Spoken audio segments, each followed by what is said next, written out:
Quand tu attaques la vie active et que tu sens que ta voie est tracée, il y en a que ça rassure, moi ça m'angoisse. Parce que j'ai vite senti que moi qui voulais une vie d'aventure, si on me disait dans 15 ans, 20 ans, tu seras trader, tu auras beaucoup d'argent, donc tu auras la baraque, le chien, la femme, machin, moi ça m'angoissait en fait. Je me suis lancé dans le défi en 2011 de traverser la France en courant et d'essayer de battre le record de la traversée du pays en courant. Je traversais la France en 15 jours, je faisais à peu près 90 km par jour, 15 fois. Il a failli être battu il y a 6 mois par un gars qui a abandonné au 13e. La vie c'est binaire. T'es d'accord, t'es pas d'accord. T'as un avis sur tout, même ce sur quoi t'es pas au courant. Et je crois que ça a complètement débordé ma personnalité. Que quand on se lance dans un projet pour des mauvaises raisons, ça finira rarement bien. On a notre place à prendre et on peut apporter quelque chose tout de suite, immédiatement dans nos sphères. Bienvenue sur High Value Entrepreneur, je suis Roger. Les entrepreneurs cool et performants dont tu penses qu'ils n'ont pas besoin d'aide sont ceux que j'accompagne. Ce podcast est produit par l'agence Tête de Tigre, l'agence de podcast audio et vidéo. Bon visionnage et bonne écoute. Salut Stan. Salut Roger. Je suis hyper content qu'on puisse échanger aujourd'hui sur ce podcast. C'est grâce à notre ami commun Alison qu'on est là. Moi, je te connaissais. Je t'ai découvert dans pas mal de choses. Véritablement, je t'ai découvert avec cette émission qu'on voit sur MC. Je pense comme beaucoup de gens pour la suite. Je vais pas te présenter. Je vais pas te demander de te présenter également. C'est un peu la philosophie du podcast. Je vais directement aller dans le vif du sujet en te posant une question pour qu'on commence à échanger ensemble. Cette question, c'est pourquoi le sport, c'est aussi important dans ta vie aujourd'hui ? Tu commences avec une sacrée question. Et je me pose moi-même cette question, à laquelle j'ai pas de réponse. Alors on dit souvent que c'est la quête qui est important, c'est le chemin, pas l'arrivée, etc. Disons que j'ai toujours été sportif, bon en sport, grosse culture de sport dans la famille. Mon père a été joueur de foot pro. Il a joué au SCO d'Angers, il était libéraux avant d'avoir un accident de moto. Donc plus personne n'a le droit de monter sur une moto ad vitam aeternam dans la famille. Et du coup, il nous a toujours inculqué cette culture du sport, du dépassement de soi. Et donc moi, j'ai naturellement repris ça à l'adolescence à fond, en école aussi à fond, là parce que c'était hyper fédérateur, c'était cool, c'était des équipes de rugby, etc. Donc il y avait aussi le côté festif, machin, c'était top. Et puis après, c'est devenu un besoin. Mon rapport au sport, c'est devenu un besoin quand j'ai commencé en trading. Je fais les transitions tout seul, mais quand j'ai commencé en trading, j'étais trader à la BNP, j'avais 21 ans, j'ai fini assez tôt, j'ai pas fait d'année de césure, j'ai fait tout un peu rapido, je suis sorti de l'EDEC à 21 ans, et j'étais trader à Paris en action, hyper stressant, l'environnement, très nouveau, et je finissais assez tard, et du coup le soir dans Paris, je courais, parce qu'en fait c'était mon exutoire, mon échappatoire, là où je pouvais un peu respirer, et plus j'avais des responsabilités, plus je courais longtemps, parce que j'avais besoin de ce temps-là pour vraiment évacuer la journée. Et en fait, petit à petit, dans ma vie, c'est mis une routine où je courais tous les jours, je me suis mis à courir tous les jours, pas du tout par plaisir au début, parce que je faisais partie de ces gars qui disaient moi si je cours, c'est après un ballon, avec un ballon à la main, un ballon au pied ou avec une raquette, tu vois. J'ai toujours raillé les coureurs à pied. Sauf que dans ma vie à Paris, de tout jeune actif, je pouvais pas faire grand chose d'autre. Ça a commencé comme ça. Et puis, de cette pratique, je dirais excessive de la course à pied. Quand tu dis excessive, tu veux dire quoi ? Je veux dire quotidienne. Et l'endorphine appelle l'endorphine, et je finissais par courir au moins 2 heures par jour. Au moins. Et souvent, le week-end, je faisais 30 à 40 à 50 bornes, ou le samedi ou le dimanche, toutes les semaines. Et je faisais entre 150 et 200 bornes par semaine. Ça a été ma vie pendant plusieurs années. Physiologiquement parlant, comment ton corps réagit quand on va dans cette intensité-là aujourd'hui ? Physiologiquement, il perd les kilos probablement qu'il avait en trop, mais j'avais pas grand-chose, hyper sec, donc il s'est pas passé grand-chose. Particulièrement parlant, tout ça, rien. Rien, j'ai jamais été aucune blessure de toute ma vie. C'est pas en bois, ça, c'est trop quali, c'est du marbre. Ça marche. Mais, du marbre aussi. Mais ouais, il se trouve que j'ai fait rentrer la course à pied dans ma vie. C'était un peu thérapeutique au début. C'était mon échappatoire à côté d'une journée avec beaucoup de stimuli visuels, sonores, d'excitation, beaucoup de monde. La salle de marché, c'est le gros bordel, c'est le hall de gare. C'est émotionnel. Tu rentres le soir. Émotionnel aussi. Ouais, c'est des montagnes russes. Tu vois, t'es un dieu le matin. T'es une merde l'après-midi, parce que t'as gagné 4 millions sur une position le matin, l'après-midi t'en as perdu 1, mais you're big shit, quoi. Ouais. Tu vois, et donc en gros, émotionnellement, tu passes d'un statut de conquérant à un statut de si c'est pareil demain t'es viré. Tu vois, donc à un moment t'as besoin d'une soupape, et puis je trouve que l'effort sportif était le truc le plus accessible, facile, machin. Et il se trouve qu'en faisant beaucoup, et comme j'étais de base sportif, j'ai commencé à devenir bon, quoi, dans ce sport, tout simplement. Quand t'en fais des heures et des heures, au bout d'un moment, je me suis dit, peut-être qu'on peut transformer ça dans des choses pas juste utilitaires, comme j'avais l'impression de définir la pratique que j'avais à ce moment-là, mais peut-être des défis, peut-être plus inspirants, peut-être des défis pour moi, des trucs chouettes qui embarquent d'autres personnes. Et je me suis dit, bon, qu'est-ce que je peux faire? En fait, je crois qu'à ce moment-là, quand tu attaques la vie active et que tu sens que ta voie est tracée, il y en a que ça rassure, moi ça m'angoisse.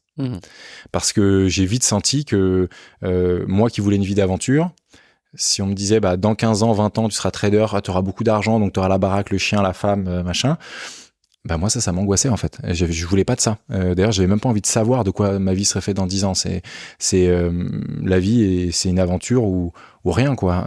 Et donc j'avais besoin de mettre un peu d'inattendu, un peu d'incertitude, de faire des choses sur lesquelles j'étais pas attendu, imprévisible. Mais comme j'ai une éducation de bon élève, j'ai pas fait de conneries, tu vois. Ouais. Mais j'ai fait ça sur des défis qui étaient, je veux dire, socialement acceptables, comme le sport, qui fait partie des excès dans la vie qui sont socialement acceptables. La drogue, le sexe, que sais-je, c'est pas socialement acceptable. Par contre, le sport, étonnamment, ça l'est. Pourtant, je pense qu'il y a des gens qui sont beaucoup plus malades du sport que peut-être d'autres, tu vois, que d'autres substances ou dérives. Toi, quand t'étais petit, t'étais accro t'étais accro au sport comme ça ou? Non, ça faisait partie de mon quotidien. Ouais. Tu faisais quoi quand t'étais petit comme sport? Ouais, j'ai fait beaucoup de trucs. J'ai fait du tennis, j'ai fait du foot et bien sûr, j'ai fait un petit peu de rugby, j'ai fait beaucoup d'escrime. Ouais, je faisais des sports individuels, je faisais du sport tous les jours, tout le temps, mais avec un papa qui était sportif de niveau, qui a joué au foot. Ouais. Il a pas essayé de te pousser à devenir toi sportif de niveau ou non, tes parents ou non, parce que il a quand même réussi à dépasser sa condition familiale et son environnement par le travail. Donc, il a quand même posé le travail au-dessus dans les valeurs familiales. Donc, ils se sont par contre démenés pour nous payer des bonnes études, des bonnes écoles. On était à Versailles, dans un lycée privé, qui n'était pas du tout leur environnement de base. Mon père vient d'un milieu ultra simple de parents forains qui faisaient du porte-à-porte. Donc, rien à voir. Et pourtant, il est devenu lauréat du concours général de physique en apprenant tout seul avec son bouquin et sa lampe torche sous le lit, quoi. Donc, voilà, il est sorti de sa condition, comme dirait Anthony Bourbon, non pas en 10 générations, mais en une seule. Et donc, il nous a dit, dans la vie, 1, il faut travailler. 1 bis, ça va être dur, mais il faut quand même travailler. 2, il faut être heureux et faut mettre la famille au centre de tout. 3, pensez à vous. Le sport, c'est cool. Voilà, c'était cet ordre-là. C'est encore tes mantras un peu aujourd'hui à toi ou ça, ils ont évolué? Bien sûr. Non, ils ont pas beaucoup évolué parce que j'y vois en fait beaucoup de vertus à ce classement ou en tout cas à ces trois valeurs importantes et donc non, ça reste au centre de mes préoccupations. Et effectivement, le sport après le boulot, parce que en fait à la base c'est que j'ai quand même investi une carrière en trader en mode all-in, quoi. C'est devenu quelque chose que j'ai construit et en essayant d'en faire un plaisir, je me suis lancé dans des défis avec l'envie peut-être de briller, qu'on parle de moi, je ne sais, mais en tout cas casser cette ligne droite de vie prévue d'avance, et donc je me suis lancé dans le défi en 2011 de traverser la France en courant et d'essayer de battre le record de la traversée du pays en courant. Je spoil la fin de l'histoire, mais tu y es arrivé. Ouais. T'as ton record, qui est de 15 jours. Voilà. Je traversais la France en 15 jours. Je faisais à peu près 90 km par jour, 15 fois. Et, effectivement, il a failli être battu il y a 6 mois par un gars qui a abandonné au 13e. Autant vous dire que je frétillais. Mais non, je sais pas pourquoi j'ai fait ça. Bref. Et s'il avait réussi, t'aurais essayé d'aller rechercher ton record? Non, parce que maintenant je suis passé à autre chose, quoi. J'avais 23 ans, je crois, ou 22, 23 ans, 24 ans peut-être. Non, je suis plus dans cette phase de vie à vouloir conquérir ou garder. Maintenant, je vis les choses de manière peut-être un peu plus intérieure, un peu plus publique, même si les réseaux sociaux, c'est aussi un levier qui force le public, mais disons que je l'ai fait plus pour moi. Et non, mais ça m'a bouleversé. Cette quinzaine, elle m'a bouleversé quand même, parce que elle m'a mis en fait un moment de vie vraiment extraordinaire dans ma vie de gars ordinaire. C'était vraiment une capsule hors du temps. D'un coup, t'as les motards du Parisien, 4000 personnes que tu connais qui viennent avec toi courir un morceau de France pendant des étapes. On est arrivé, la promenade des Anglais était bouclée avec les flics, des centaines d'enfants de tous les clubs de la région qui venaient, et toi t'es devant en Forrest Gump avec le maire, Estrosi, le tapis rouge et tout. Tu dis purée, mais qu'est-ce que... T'avais imaginé ça? Non, t'as commencé? pas du tout. Et d'ailleurs au début c'était pas ça qui était prévu pour la fin non plus. Le truc a pris quand j'étais sur les bases du record, c'est là où que les médias ont commencé à s'y intéresser, quand ils ont vu que j'étais à Paris en 2 jours. Et là, le Parisien s'est dit purée, le gars, il a 1 journée et demie d'avance. C'était 18 jours le précédent record. Il s'est dit là, il faut aller voir quoi. Si ça se trouve, putain, il va peut-être le faire le gars. Mais c'est qui? Il a fait quoi comme course? Bah, pas grand chose. Et on sait pas d'où il sort. Ouais. Avant de faire ce record, justement, la question de qui t'étais avant de faire ce record, qui t'étais avant d'être trader, t'étais qui, Stan, avant tout ça? Un gars sans pas de côté qu'on peut avoir à l'adolescence, sans problème quoi. Après, toujours à faire beaucoup de choses, beaucoup de sport, bon élève, travailleur, vouloir faire un peu de tout, avec déjà l'idée de donc beaucoup bosser. Faire du sport, j'adorais ça. J'ai pas fait de grosses conneries à part 2-3 cuites et être malade en fin de soirée dans la bagnole des parents, des amis des parents qui te ramènent, tu vois, le truc pas cool. Mais bon, franchement, des gentillesses dans l'absolu. J'adorerais que mes filles ne fassent que ça. Donc assez tranquille.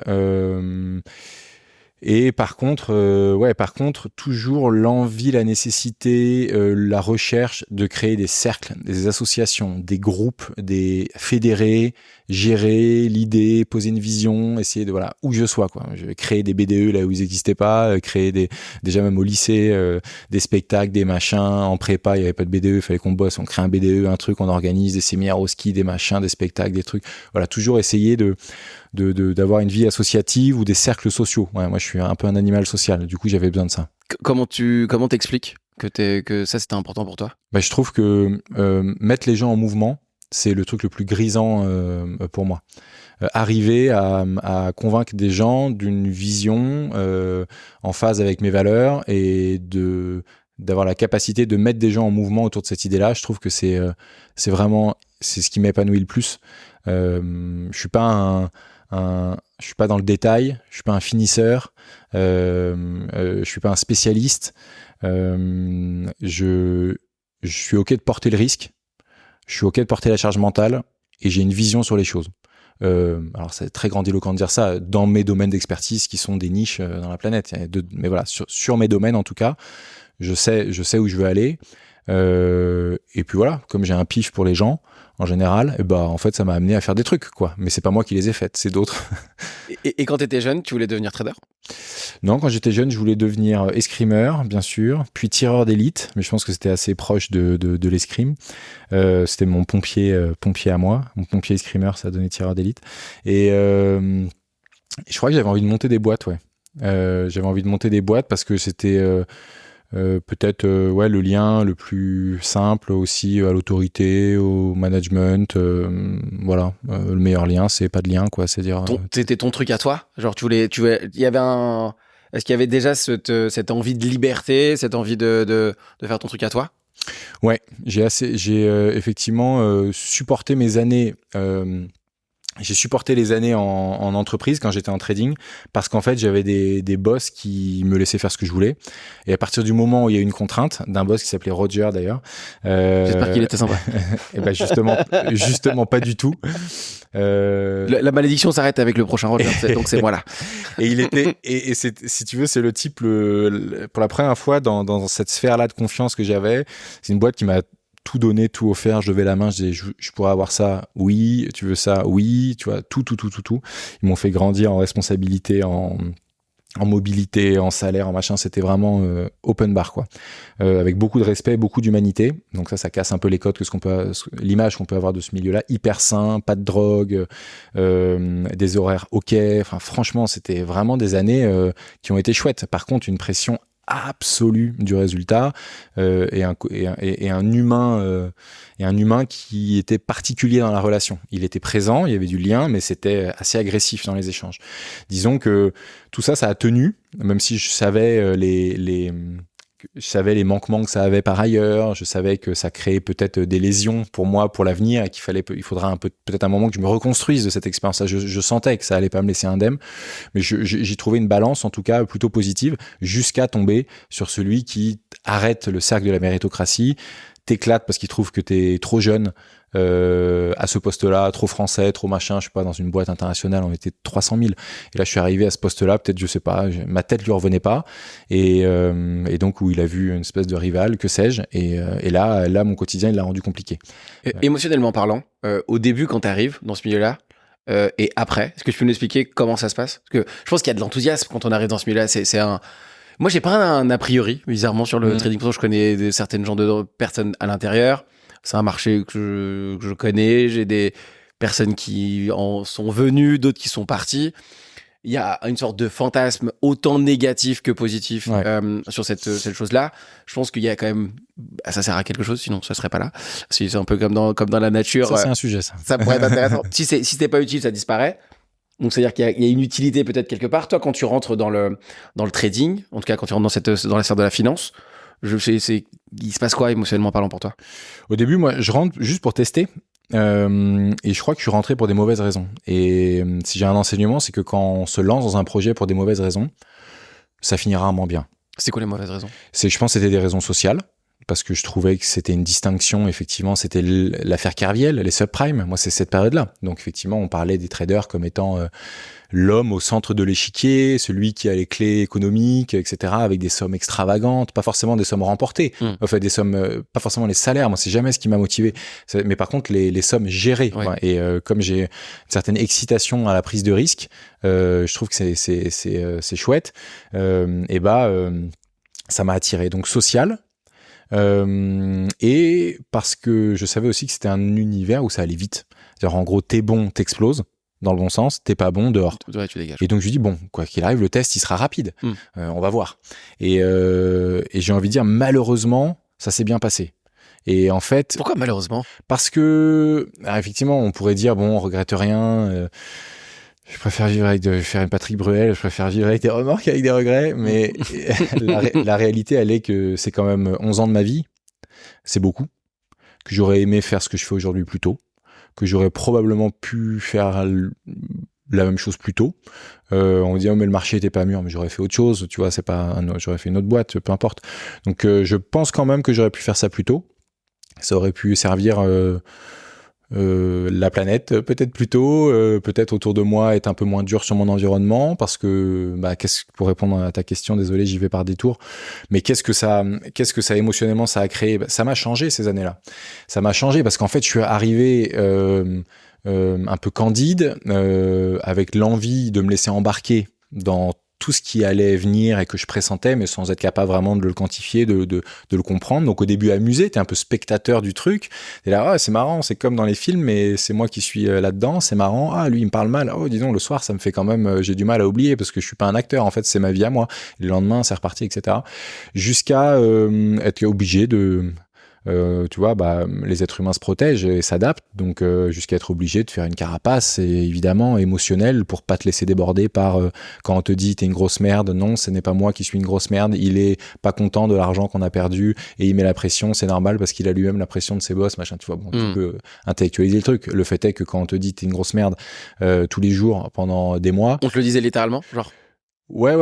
On le disait. On me l'a dit plusieurs fois littéralement. Et après tous les jours, peut-être pas tous les jours cette phrase-là, mais en tout cas tous les jours, des choses qui te font ressentir la même chose. Ouais. Mais à la fois, on peut te dire aussi que t'es un dieu à l'excès et que c'est extraordinaire et que t'es indispensable à cette société et que c'est exceptionnel et que t'as une trajectoire hors norme et que t'es future leaders du top 10 de la boîte où on est 300 000 et machin.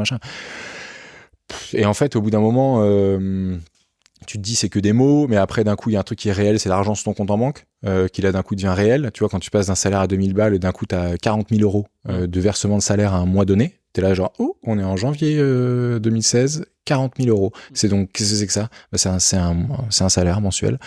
Donc, au bout d'un moment, tu sais, tu te dis, putain, tu vois, j'ai démarré, j'étais à 30 000 balles à Paris, t'arrives à Genève, machin, quelques années après, c'est même pas, tu vois, c'est fois 15. T'avais imaginé, genre, mais ne serait-ce que gagner cette somme un jour? Mais non, Ouais. jamais. J'ai jamais intellectualisé ce genre de somme. Jamais. Et en fait, donc, tout ça pour dire que, à la fois, t'es tenu en mode, je suis dans une spirale hallucinante, je suis en train de performer, il se passe un truc qui me dépasse, j'ai envie de découvrir ce qu'il y a sur ce chemin-là. Et en même temps, t'es conscient que c'est en train d'altérer certaines de tes capacités relationnelles, de ton intelligence émotionnelle, de ta capacité à créer du lien avec les gens. Tu deviens dur, tu deviens un peu égocentré parce que ce sont des responsabilités monumentales. Donc quand tu rentres à la maison, t'as perdu 50 millions, on te dit ça va, c'était cool ta journée. Et puis tu vois, tu reçois un tweet tu sais que je sais pas quoi, Trump il dit pas ce qu'il devait dire et tu sais que bam, tu viens de reperdre 25 millions en lisant le tweet parce que tu sais que, et donc si tu veux, tu te décomposes, quoi. T'es là, bon, est-ce que je vais faire les pâtes? Tu veux manger des cordons bleus ou du lardon? T'es pas bien, quoi.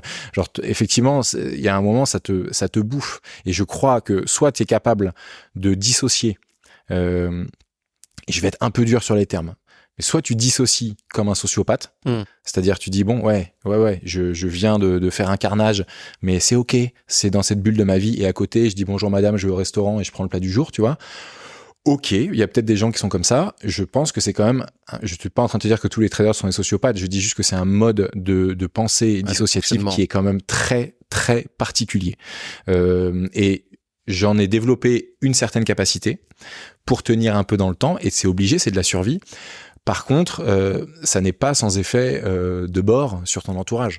Et c'est probablement en observant mon entourage que j'ai réalisé à quel point finalement il y avait déjà des marches avaient été franchies, et les signaux faibles qui commençaient à me dire tu parles beaucoup de toi, oui, il faut que tu relâches, attention, t'as l'air fatigué, tu fais moins de sport, t'as maigri, pourquoi tu me réponds agressivement comme ça, tu vois, des trucs, et ah bah pardon, excuse-moi, je me suis même pas rendu compte, c'est normal, c'est comme ça que je m'exprime, moi.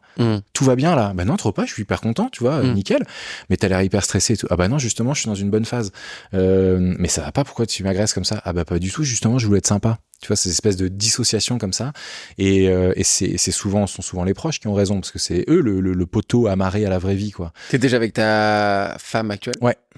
Et donc, elle t'a vu aller dans le trading, puis elle t'a vu sortir? Ouais, je bossais déjà depuis 2 ans en trading, mais dans des postes dans le graduate programme, dans les postes au début. Et effectivement, quand je l'ai rencontré, assez vite, c'est le moment où ils m'ont fait sortir vite du graduate programme, pris un poste de management. Et là, il y a eu une bascule là, au bout d'1 an et demi, où déjà, là, c'était pas pareil. Je passais de 30 000 à 90 000 à Paris en 18 mois. Et là, j'ai senti que ça allait s'accélérer vite. Après, voilà, j'ai postulé à d'autres jobs en Europe. J'ai pris les rênes du trading européen à Genève. Et là, c'est devenu énormous, quoi. Elle, quand vous en discutez aujourd'hui, elle est heureuse que t'aies quitté ce truc? Ouais, bien sûr. Elle m'avait dit que c'était en train de me changer. Mais comme j'étais dans une conduite un peu radicale et binaire de ma vie, j'avais aucune place à la nuance pendant ces années-là. C'était audible et t'arrivais pas à le comprendre, ou c'était même une information tu prenais même pas en compte? C'est une information que je prenais, mais que j'étais pas en mesure de traiter, mais que j'entendais. Disons que quand t'es trader, t'achètes ou tu vends, c'est assez binaire. Et quand tu fais rien, c'est que t'as pas d'avis. Parfois, c'est ce qu'il faut faire pourtant, hein, ne rien faire. T'as pas assez d'éléments pour. Mais en trading, souvent, quand tu fais rien, c'est que t'as pas d'avis. Donc, t'es une petite bite, quoi. Ouais. Et milieu très masculin, avec ses clichés. Donc, effectivement, assez vite, la vie, c'est binaire. T'es d'accord, t'es pas d'accord. T'as un avis sur tout, même ce sur quoi t'es pas au courant. Et je crois que ça a complètement débordé ma personnalité. C'est devenu la norme d'avoir un avis sur tout, de le dire et même de le trancher à l'excès. Parce que va défendre une position de trading en face de 15 mecs, un trading meeting le lundi matin, tous énervés, la moitié sous coke. Les mecs, il faut tenir la barre, quoi. Tu veux acheter, il faut justifier que tu veux acheter. Donc tu surfais, tu surjoues, tu gonfles pas les chiffres, mais tu emphases les adverbes, tu montres une conviction corporelle énorme. Et donc tu pitches tous les jours, t'apposes tout le temps, et tu pitches pas à demi-conviction, parce qu'en fait s'ils viennent tous avec toi les copains, tu vas avoir raison, Tu vois, tu vas juste avoir raison parce que tu vas être gros et que si tout le monde achète, le marché va monter. Ah bah oui, je vous avais dit que le marché allait monter. Donc finalement, il y a une espèce d'autoréalisation quand tu es dans des énormes boîtes comme ça qui font que si on te suit et si tu es convaincant dans ton pitch, tu décroches pas Eric Larchevêque, mais bien plus. ou bien moins, mais bien plus en investissement que les 500 000 qu'il a fait. Les positions peuvent être gigantissimes. Et donc, dès le début, c'est un peu le monde du pitcher fou, quoi, en trading. Et donc, ça m'a changé. Et à partir du moment où j'ai ouvert la boîte de Pandore auprès de mes proches et que je leur ai dit, au fait, c'est la naissance de ma première fille, effectivement, que j'ai réalisé que ça te sort la tête du bocal. La carapace commence à se fissurer. Ouais. Juste, je veux dire sur la carapace, elle,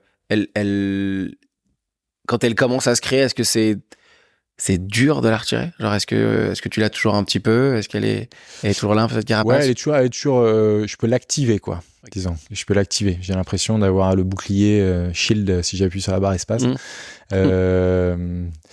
Mais ouais, ça m'est utile quand même parfois. Puis je dis pas qu'après on en parlera dans l'entrepreneuriat, il y a des moments compliqués aussi. Mais donc je peux l'activer, mais disons que ça fait plus partie de moi en fait. J'ai conscience que c'est un outil parmi d'autres, mais j'en ai conscience. Je pense qu'à l'époque je réalisais même pas que j'étais comme ça. Ta fille va naître. Cette carapace commence à fissurer, tu commences à entendre ce qui se passe, en tout cas ce qu'on est en train de se dire. Ouais. Qu'est-ce qui se passe à ce moment-là? Je sens que quelque chose va se passer. Je suis beaucoup plus attentif aux signaux faibles de ma femme, parce qu'elle est dans une phase de grossesse, d'épanouissement, mais de vulnérabilité aussi. Donc, je suis beaucoup plus sensible à ça. Donc, ces mots pèsent pour moi, ou en tout cas ont une importance. Et il se trouve qu'à ce moment-là, je vis ce qui me semble être, moi, comme un moment un peu d'injustice au boulot.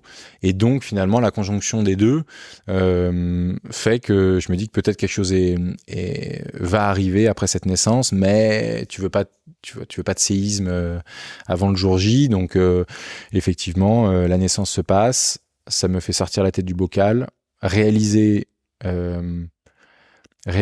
que malgré le fait que ce moment-là, je l'ai rêvé toute ma vie, le moment d'être père, je suis encore avec des conduites étonnantes pour quelqu'un qui ne veut pas en rater une miette. Je suis encore avec mon téléphone à regarder Reuters caché sous l'oreiller de la maternité, tu vois.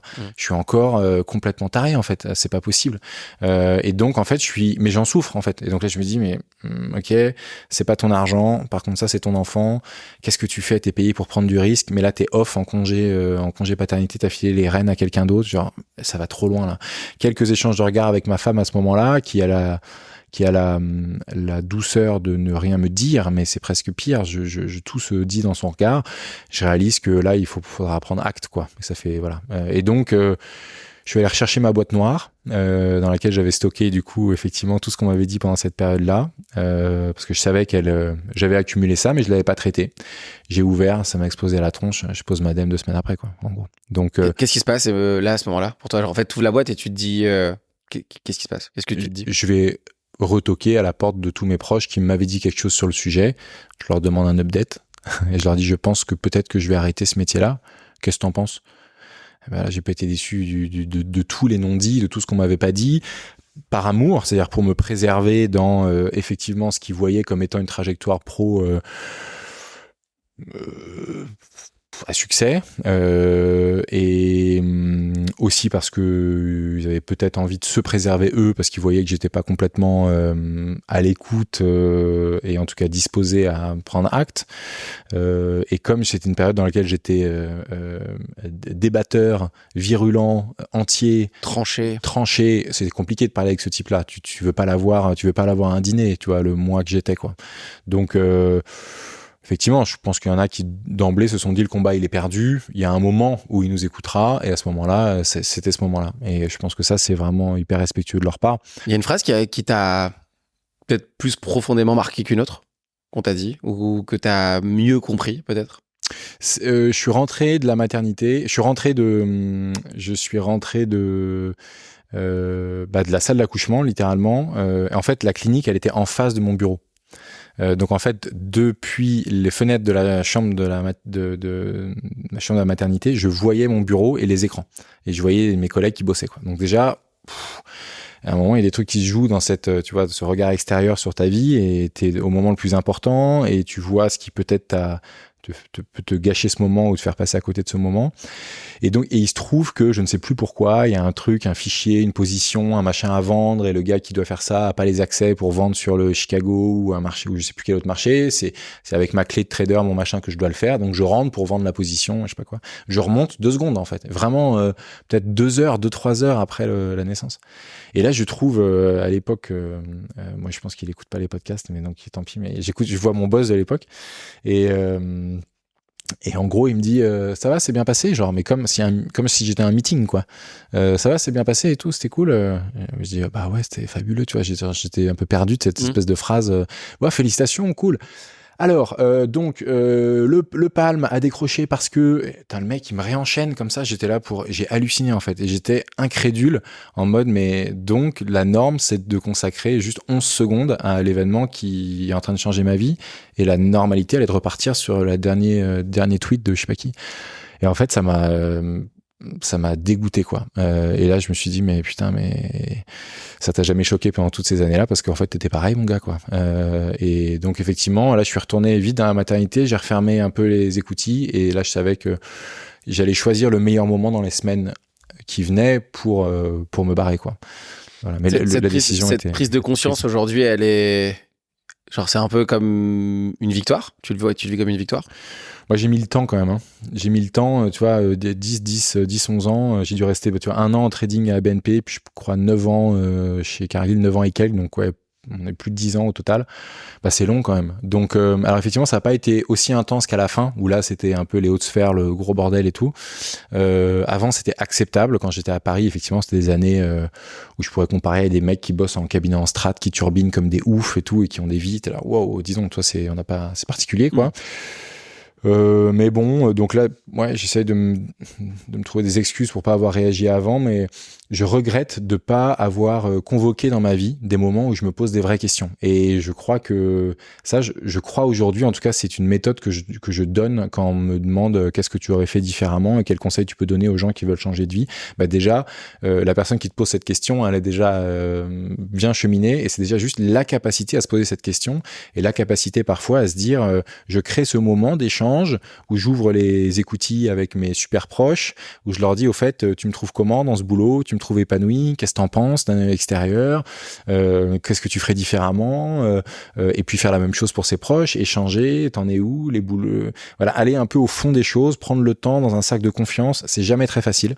Et je sais que quand on va prendre une bière ou un café avec un pote, ça peut être vite la famille, les enfants, ça roule, ouais, le boulot, ça roule, le sport, ça roule, et tu vois, en 1 minute, tu fais chaque sphère, tu rentres pas bien dans le fond des choses. Pourtant, ces moments-là, ils sont quand même importants, pouvoir vraiment se dire les choses aussi en face pour faire progresser les uns et les autres. Et je l'ai pas fait suffisamment.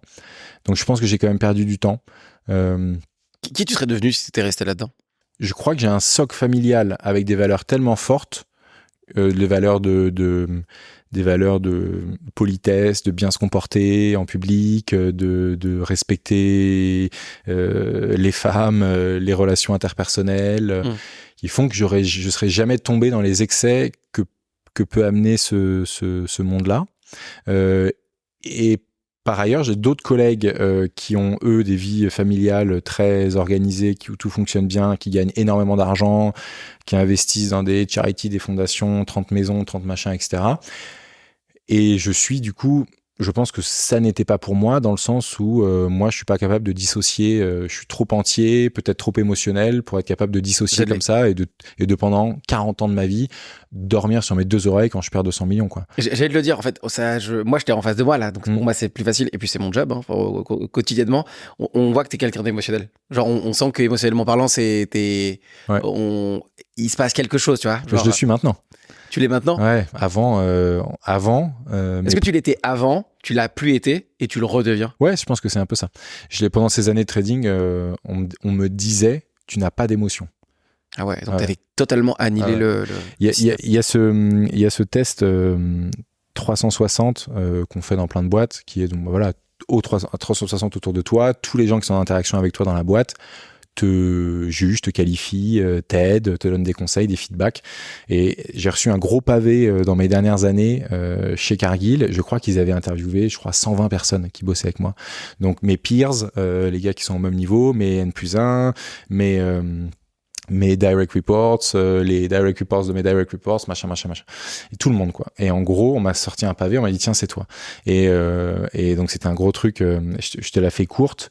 J'avais 10 sur 10, c'était sur 100, mais c'était genre à 92 ou 93 result driven. Donc, résultat, quoi. Résultat. Et j'avais 4% people oriented, quoi. Ah oui, donc j'ai pris le truc, j'ai fait oh putain.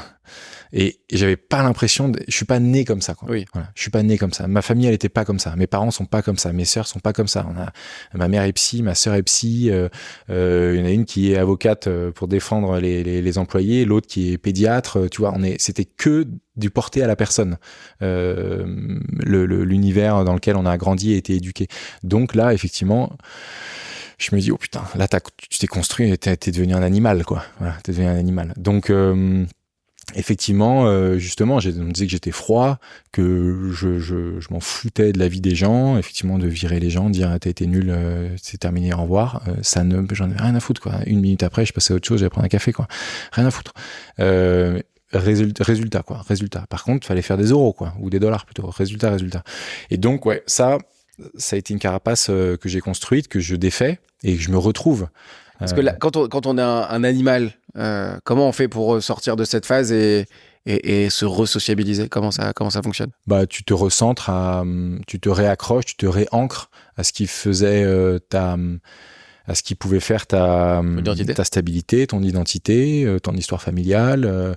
Et donc voilà, bah, je me suis juste un peu recentré, quoi, sur les gens autour de moi, ma femme, mes parents, mes 3 sœurs, mes potes d'enfance, etc. Tu vois, j'ai débranché un peu la plupart des relations un peu particulières qu'il y avait dans ce milieu-là, conservé pour moi ceux qui me tiraient vers le haut. Et voilà, j'ai changé un peu mes sphères. Il a fallu prendre un petit peu le temps aussi de s'accoutumer à ça. Et je crois que le projet Explora, qui n'avait rien à voir dans le fond, m'a aidé à déconnecter. J'allais t'emmener aussi sur le sujet de, je pense que socialement, pour se resociabiliser, avoir un enfant, ça doit. T'as 2 filles. J'ai 2 filles. Ouais. 2 filles. D'avoir des enfants, comprendre, écouter. Capter les signaux, je pense que c'est un des exercices les plus durs de parents, de comprendre les codes. Est-ce que ça t'a aussi, est-ce que ça t'a mis le pied à l'étrier et l'obligation peut-être de devoir comprendre un autre être humain? En fait, c'est rigolo, moi, parce que je suis papa aussi. Je dis souvent, on en parle souvent avec des amis. Je pense que je suis marié aussi, ça se passe très très bien. Mais je pense que les seules personnes qui me connaissent véritablement, dans mon pire comme dans mon meilleur, je pense que c'est mes enfants, parce qu'ils connaissent le papa archi sympa, ils connaissent le papa qui comprend rien, qui veut pas comprendre, qui est chiant, qui est relou, qui est détestable, mais ils connaissent le papa qui est. Et moi, ce qui m'avait surpris quand j'étais parent, on pourra en discuter, mais c'est je me trouve détestable. Et 5 minutes après, ils te demandent un câlin et ils te font papa je t'aime ou un truc. Et moi, bizarrement, ça m'avait aussi, que cette carapace, je me la suis faite aussi, ça m'avait surpris, tu vois. Je me dis, en fait, je peux être détestable, mais j'ai quelqu'un en face de moi qui me montre que, en fait, non, je peux aussi m'apprécier et c'est pas grave et qu'on peut passer vite à autre chose et que ça n'a pas été aussi une petite mise à l'étrier. Ouais, je crois que les enfants ce sont des miroirs de nos sentiments, notre état d'esprit du moment, qui sont sans filtre. Donc il n'y a pas le filtre social, le filtre de l'âge, le filtre de vouloir te préserver, pas en tout cas dans leur jeune âge. Donc tu prends tout dans la candeur de leur ressenti, et donc c'est magnifique, et c'est ça qui nous émeut tant, c'est de voir que sans filtre, et là on est au cœur de ce qu'ils ressentent, alors que c'est un peu compliqué de savoir ce que toi, eux ici, ce qu'ils ressentent au fond, on sait pas, on a des carapaces sociales, on fait attention à ce qu'on dit, on cherche nos mots, un enfant il te sort tout en bloc, donc effectivement parfois tu prends dans la tronche la personne que t'es à ce moment-là, qui n'est pas forcément toi uniquement, mais qui est l'une des facettes de toi dans certaines circonstances particulières. Ça, pour le coup, c'est un des enseignements en trading qui me sert énormément, c'est qu'on travaillait beaucoup sur, d'un point de vue psychologique, sur nos derailing factors, sur les trucs qui nous font dérailler, sur les facteurs extérieurs qui altèrent notre prise de décision efficace. Hyper important, parce que dire, c'est génial en fait. Si t'es dans le jus et que tu sais qu'à chaque fois qu'il se passe ça, à chaque fois que on te presse par le temps et on te dit si, qu'on te met devant de l'urgent et de l'important en même temps, c'est hyper important et c'est tout de suite. On connaît ce cadran de urgent et d'important avec les 4 sections. Quand on te met dans le cadran urgent important et qu'on te dit t'es seul en charge, il y en a qui déraillent complètement, quoi que tu leur demandes, quel que soit leur niveau intellectuel, leur capacité de réalisation, etc. Et donc ces environnements-là, je crois qu'il faut les connaître. Il faut savoir que dans telle ou telle circonstance, moi, il y a des choses qui me faisaient péter un câble. Et ça, j'ai appris quand ces signaux-là arrivaient, à me retirer de la prise de décision, à dire attendez là, parce que là, je vais vouloir tout vendre et vendre toute cette position, parce que bordel de merde, et tu repars, machin. Mais au moins, tu le fais pas, parce que tu l'as verbalisé, tu le sais. Ça, c'est un travail qu'on faisait beaucoup, parce que sinon, t'es content, t'achètes, t'es énervé, tu vends. Là, ça pique. Donc, effectivement, au moins, je fais ce travail de sentir dans mon environnement les moments, les éléments qui vont faire que, et plutôt que d'essayer de bien réagir quand ils arrivent, on anticipe pour qu'ils n'arrivent pas. Et du coup, moi, je suis beaucoup dans prévoir les choses qui vont m'arriver, et j'essaie effectivement avec mes enfants de pas me retrouver en situation de tout ce qui pourrait me pousser à m'énerver ou autre. Mais c'est vrai que c'est des miroirs fabuleux. Quand tu sors du trading, de la finance, combien de temps après ça arrive Explora? Il y a immédiatement. Je fais mon mail de sortie avec le site Explora. Ok. Ouais. Parce que c'est une manière de dire je pars pas sur blessure. Je pars pas sur blessure narcissique. Je pars pas sur mauvaise gestion humaine ou je pars pas pour des raisons RH ou de surmenage ou machin. Je pars parce que j'ai un autre projet duquel je suis en contrôle, d'ailleurs petit pied de nez que j'ai construit depuis quelques mois, et en même temps de faire ma position de trading.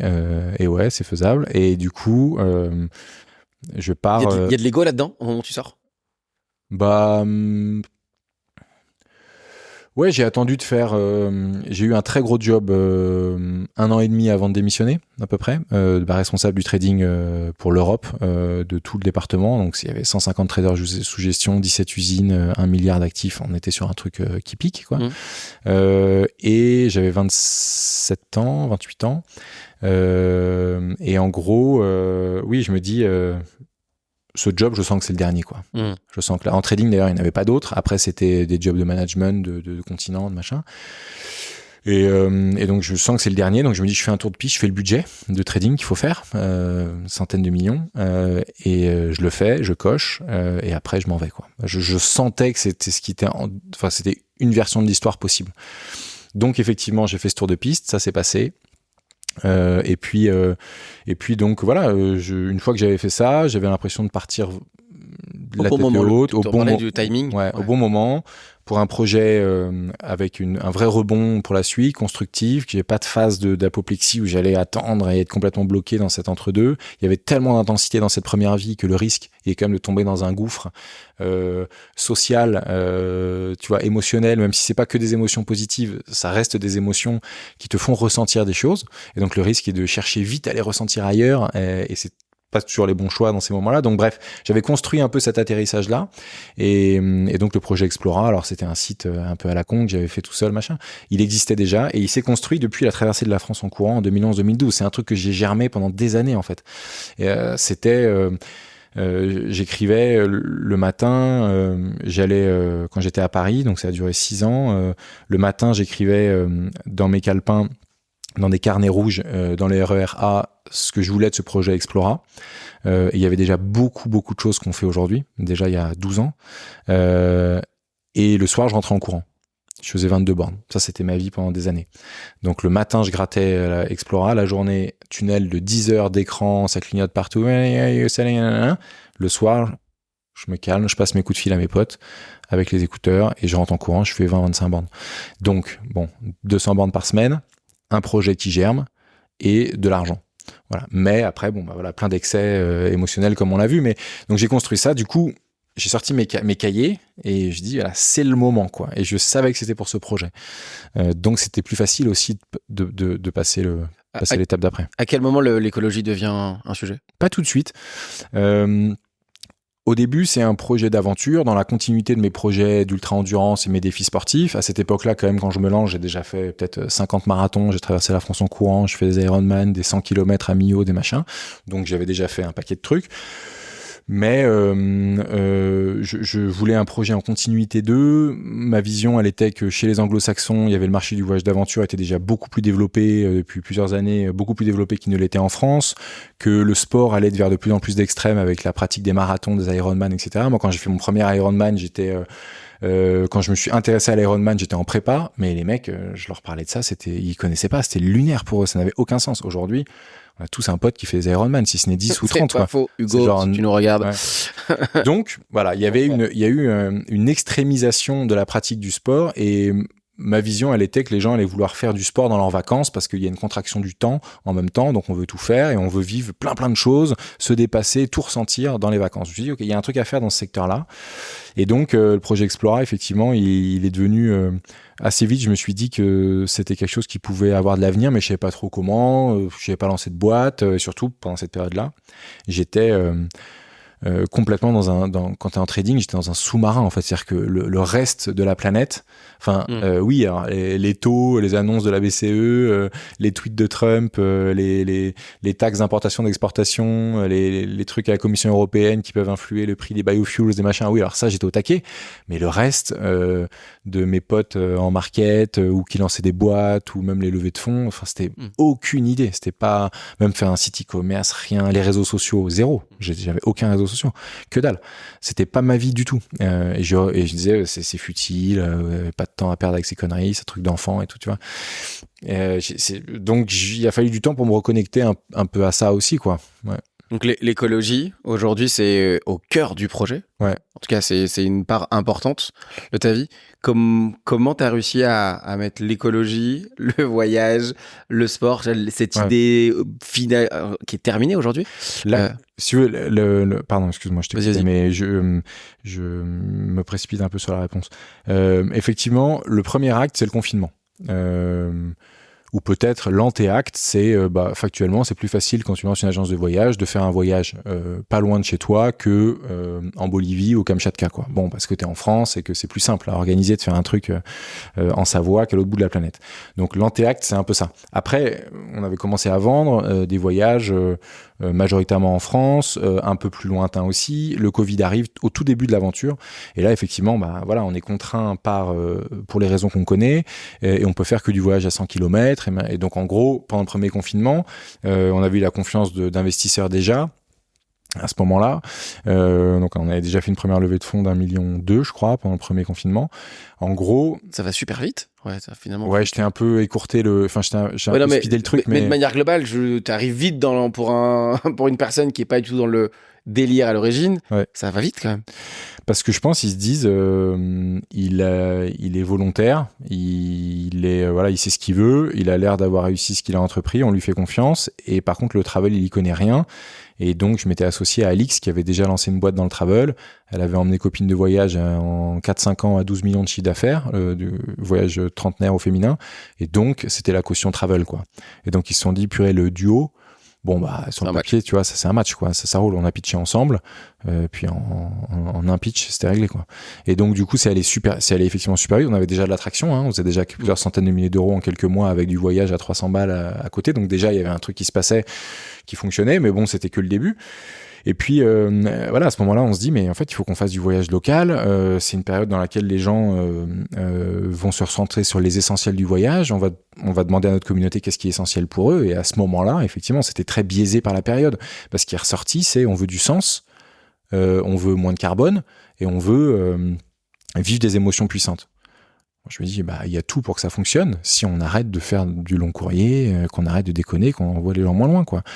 Donc, c'est ce qu'on a fait. D'ailleurs, on pouvait pas faire grand chose d'autre. Donc, c'est un peu un choix de contexte aussi. Et puis, en commençant à dérouler la pelote, on s'est dit, mais on est hyper à l'aise avec ça. En fait, c'est en train de résoudre plein de nos contradictions internes, de nos salariés qui sont hyper engagés et qui comprennent pas pourquoi on va en Bolivie, de la logistique qui est infernale sur plusieurs fuseaux horaires, etc., etc. On s'est dit bon bah, et si on faisait du voyage local, on déroule, et puis là on se dit bon, il y a un problème de panier moyen quand même, parce que là les gars, il y a quand même une raison pour laquelle l'industrie du tourisme est organisée comme ça.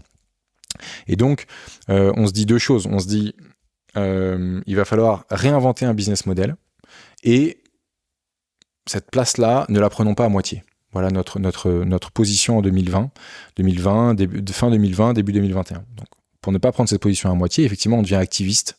On devient la première agence de voyage française à mission, avec une raison d'être dans nos statuts d'entreprise signés par nos invests, de développer un voyage à impact positif pour l'homme et l'environnement. On calcule tout l'empreinte carbone, on charge très fort ce sujet-là, et on fait très gaffe à ce qu'on fait.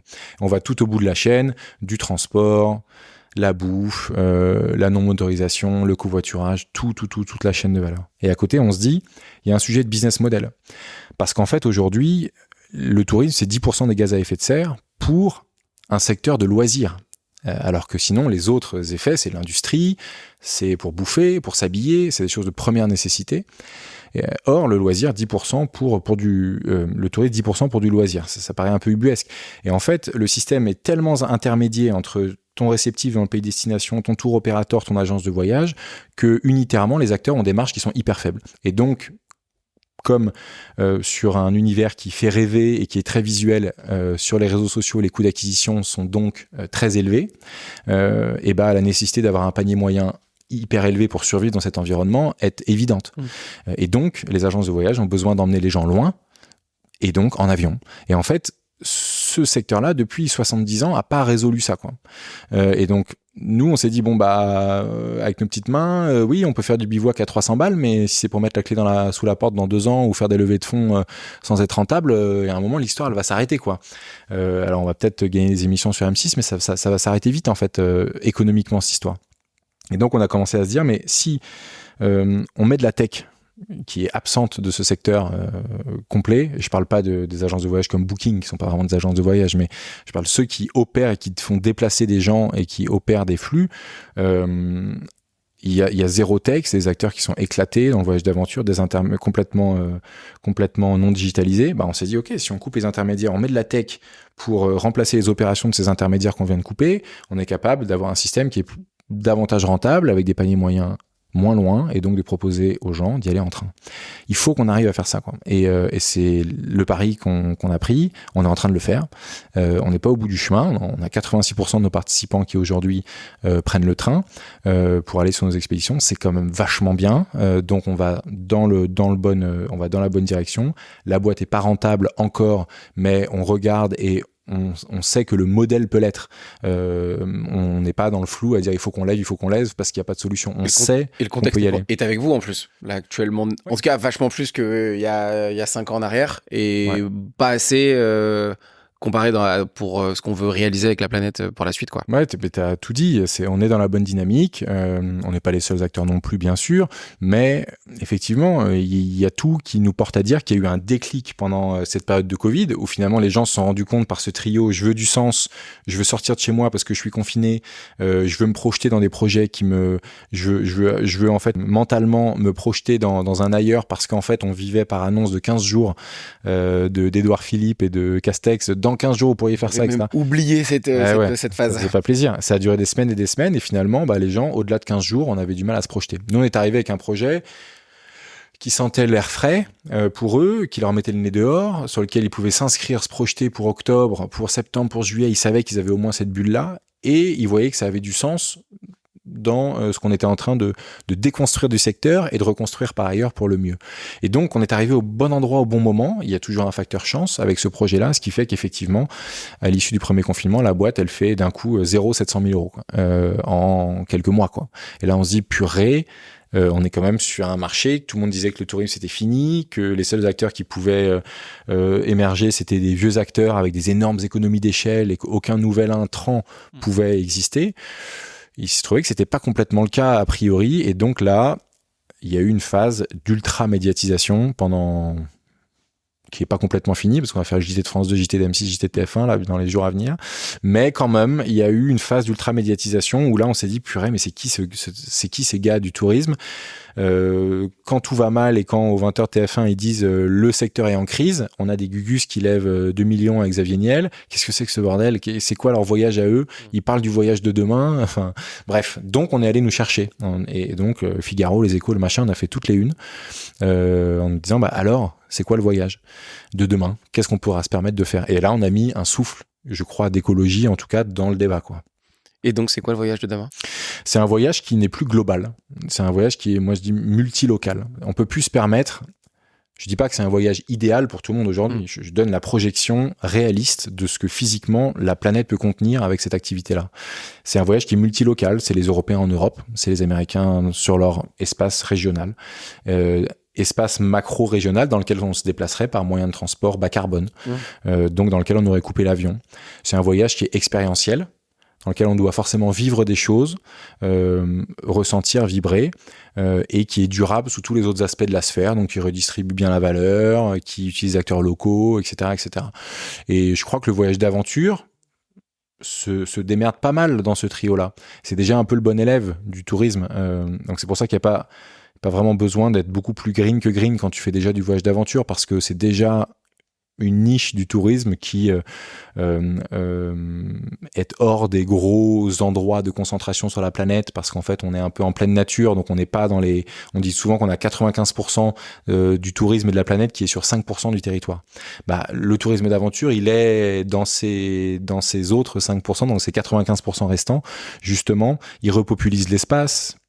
On utilise des hébergements qui sont assez sobres énergétiquement parce que la rusticité, etc., fait partie de l'histoire qu'on raconte et ce qu'on veut faire vivre. Donc, il y avait déjà tous les éléments pour avoir le droit de prendre la parole malgré notre jeune âge de start-up. Donc, voilà comment ça s'est mis en place. Et puis, la lumière a été faite sur effectivement le projet avec M6 et le reste on exécute en toute humilité parce que c'est un univers qui est ultra dur, quoi, avec des marges de merde, même si on les a doublées ou triplées par rapport aux 8-10% que la plupart ont, c'est très très faible, donc sans lever de fonds ça peut marcher, mais c'est sacrément long. Comme j'ai envie de vivre une aventure, je vais arrêter de me défausser, j'ai envie de vivre une aventure entrepreneuriale rapide, parce que je reste le même homme qu'au début de cette interview. Et du coup, on a choisi de croître par lever de fonds. C'est marrant parce que tu parles de rapidité, alors que moi, j'ai l'impression de percevoir que t'étais dans l'extrême rapidité. On était dans du millième de seconde, dans du... Et là, finalement, on est dans du... Prendre le train. Pas prendre l'avion, en tout cas de limiter le fait de prendre l'avion. J'ai envie de te poser une question qui me trotte dans la tête. Tu prends encore l'avion? Ouais, je prends un peu l'avion. Je le prends une fois par an, je pense. Okay. Je suis allé sur le Half Marathon des Sables à Fuerteventura. Ça m'a été sacrément reproché sur les réseaux, effectivement. Aujourd'hui, dès qu'on prend l'avion, moi j'ai eu le malheur de faire 2-3 fois. Tout de suite, c'est à cause de toi que la planète va mal. Ouais, moi je suis assez à l'aise avec ça et puis je suis pas radical sur le sujet. Je pense que effectivement on a tous un rôle dans la chaîne. Tu vois, il y a les activistes qui ont ouvert le sujet, comme les Femen l'ont fait pour la cause féminine, et c'est génial en fait que ces gens-là existent. Il y a des bons potes et une certaine mesure des Yankovici sur le sujet du dérèglement climatique. Heureusement que ces gens-là existent. Simplement, eux, ils ne sont pas l'économique. Ils ne mettent pas, ils ne créent pas de valeur aujourd'hui à changer les usages des gens. Ils sont capables de conscientiser le sujet dans l'imaginaire collectif, ce qui est très très bien, on en a besoin. Mais à côté, il faut avoir un produit et une boîte qui fonctionne, parce qu'en fait, sinon on change pas les usages. Se dire qu'il faut plus prendre l'avion, c'est ok, mais le mieux, c'est d'avoir une alternative à prendre l'avion.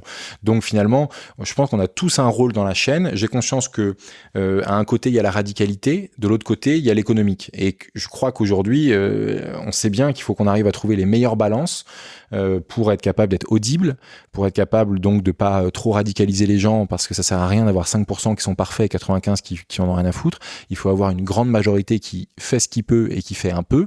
C'est là où en fait on met les masses en mouvement et là où on a vraiment de l'impact. Et effectivement, après, être complètement exemplaire, j'essaye de le faire dans la mesure du possible sur plein de sphères. Et effectivement, je choisis de faire cette concession-là sur un sujet pour moi qui est ma passion de toujours, qui est la course à pied, la course en désert.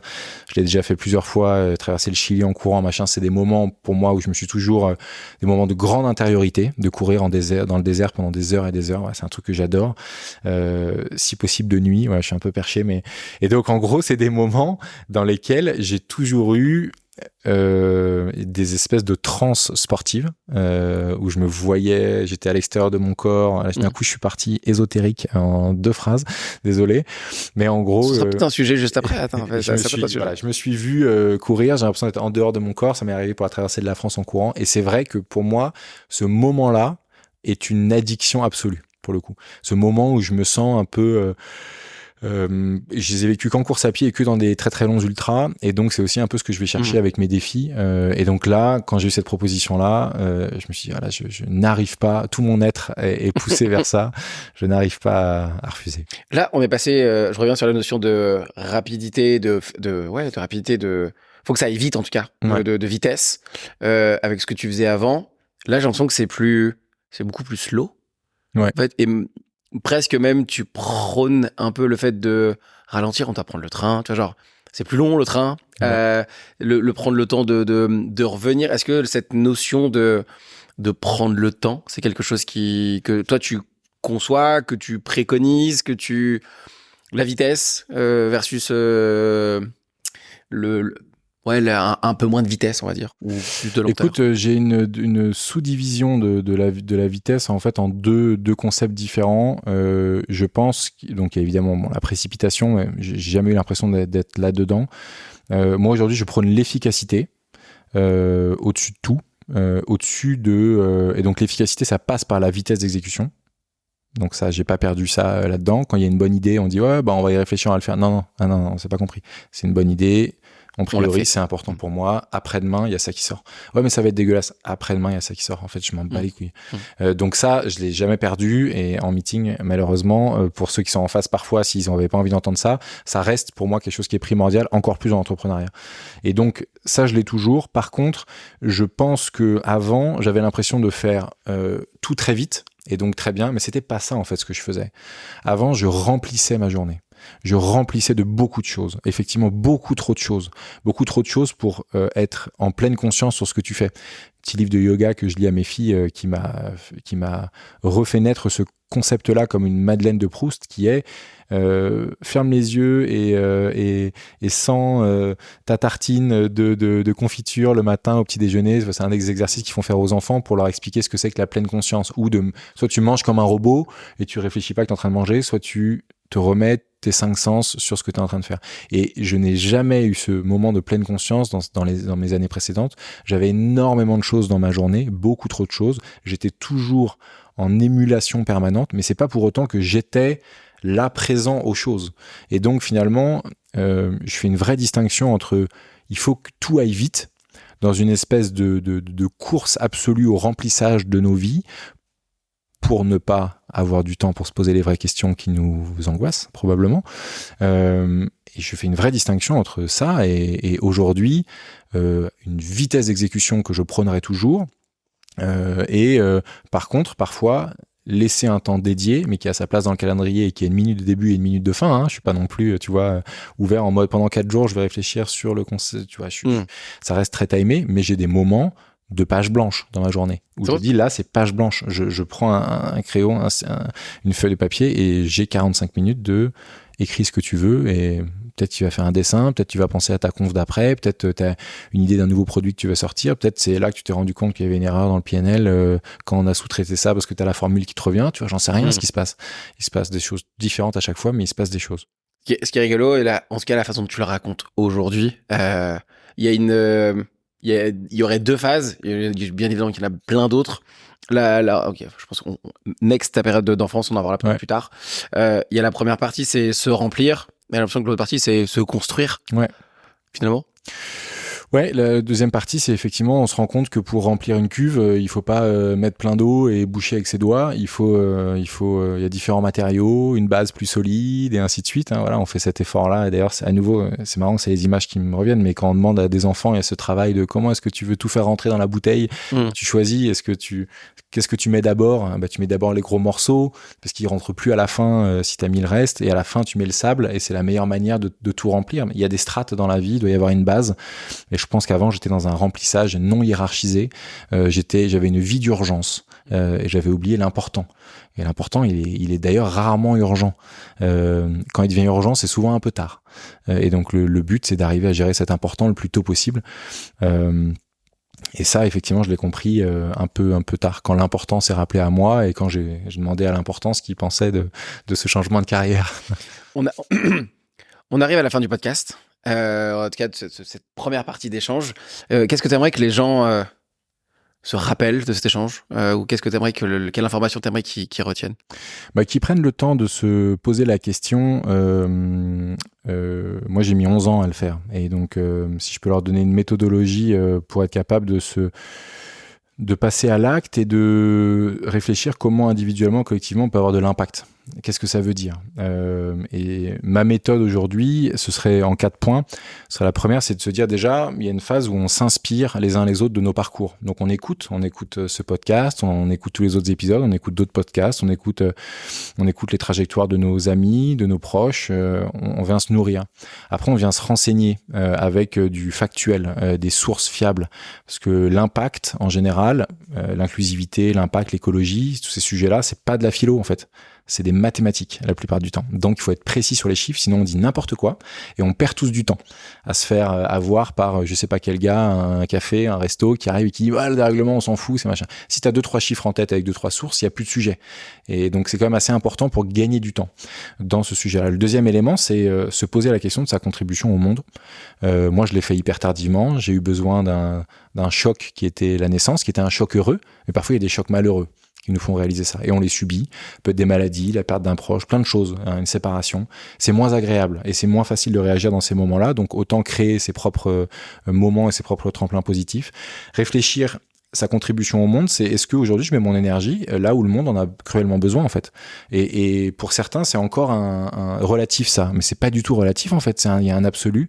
Il faut réduire les inégalités entre les hommes avec un grand H, réduire les émissions carbone de la planète et apporter du bonheur aux gens dans une décennie qui sera probablement plus complexe que celle qu'on vient de passer. En fait, il n'y a rien d'autre. On peut dire, si, mais du market parce que la boîte, non, mais attends, il y a des basiques aujourd'hui. On est quand même sans angoisser les gens dans une situation d'urgence. Donc, prendre le temps de se dire, est-ce qu'aujourd'hui, je mets mon énergie sur l'un de ces éléments-là? Parce qu'en fait, c'est ça qui apporte du sens. On dit, j'ai besoin de sens. Mais le sens, c'est quand même l'alignement de ce qu'on fait avec ce dont le monde a besoin. Et après, troisième élément, ce serait changer son monde, son petit monde, des petites choses à son échelle. Ça peut être lancer une boîte à impact, mais ça peut être aussi dans son entreprise, dans son département, dans son cercle familial, dans son groupe d'amis, apporter sa pierre. Et puis enfin, en fait, ça va en inspirer d'autres.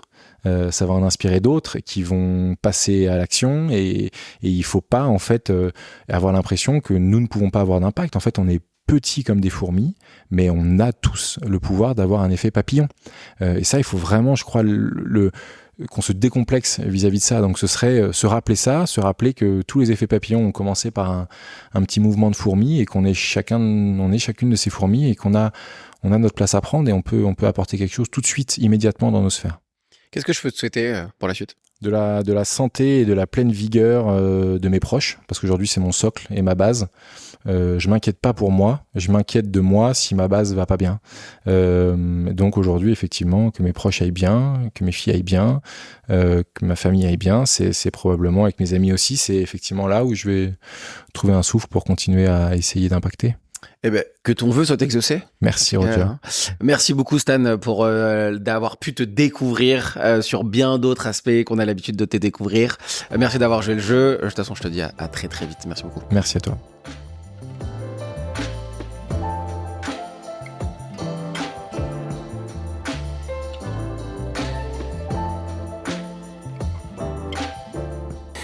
Bon là on est au moment de l'after podcast, c'est le moment où on se dit t'es en train de marcher, et tu dis, Roger, j'ai dit ça à Roger, mais j'aurais préféré dire ça comme ça, ou aller plus sur ce sujet-là.